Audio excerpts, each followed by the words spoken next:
ولا maanta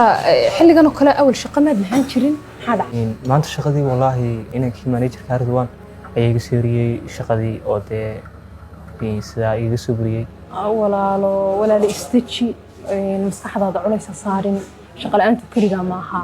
dhibaatada adduunka dhan bay ka dhacday waxana sababay xanuunkan COVID-19 ka waana laga baxaya istaji walaalo naftaadana dhibaato ha u geysan oo culaysa saarin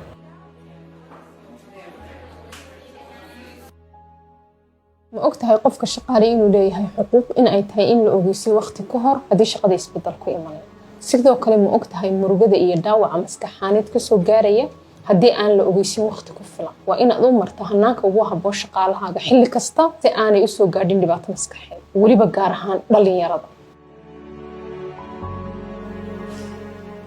dhalinyaro badan waxay khatar u yihiin COVID-19 ka iyo khataraha la xiriira sida shaqo la'aan iyo waxbarasho la'aan taas oo saameyn ku yeelan karta maskax ahaan